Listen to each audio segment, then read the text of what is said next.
I don't know if I should buy or sell. There's a lot of properties on the market. Are the prices going to go down? Are the rates going to go down? What's your message to those people? Well, it's funny you mentioned that because I actually had a call with a client this morning, and he put an offer on a home, didn't get it, and he was kind of like, oh, maybe it's not the right time for me. And then he called me this morning and said, you know what? It's never the right time. It's never the perfect time. You just have to do it and jump in.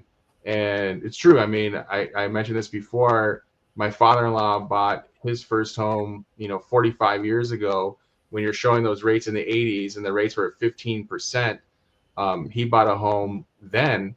And he said, he's so glad he did because people are telling him, oh, you're crazy. Why are you going to pay 15%? And, rates are so high. And I mean, imagine if he wouldn't have purchased that home such a long time ago, right? If he would have just said, no, rates are too high, right? You can always refinance your rate. You can never renegotiate the purchase price of your home, right? So people that bought 5-6 years ago, they've made money, right? Rates have gone up, but let's say you bought today and 5 years from now, the rates are lower, but home prices are higher. So you can always refinance your interest rate, your mortgage, but you can never renegotiate the purchase price of your home. Yeah, that's right, and that affects your taxes. If you buy at a higher price, your taxes are higher forever. Property taxes are higher, insurance is higher, everything's higher. Everything's higher, yeah. And the cost of material goes up as time goes on with inflation.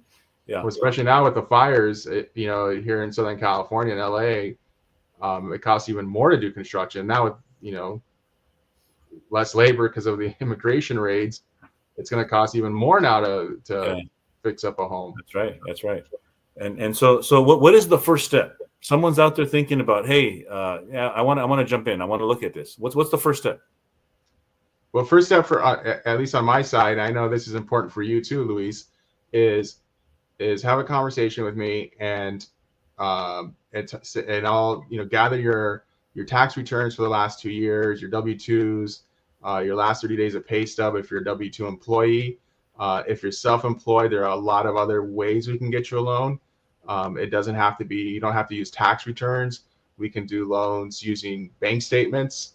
If you own a business and it's your business, or you own 51% or more, we can use your bank statements of the business to qualify for the loan.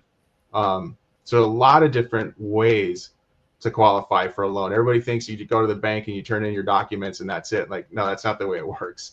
Okay. And if you go to like a Chase or B of A, you're kind of stuck in their box of the type of loan they can do for you. Working with a broker like me, I go out and I work with Rocket Mortgage. I work with a lot of different lenders out there that have a lot of different programs. And so, it's not a one size fits all. Everybody's different. Everybody's financial situation is different. So, we tailor everything to what you need.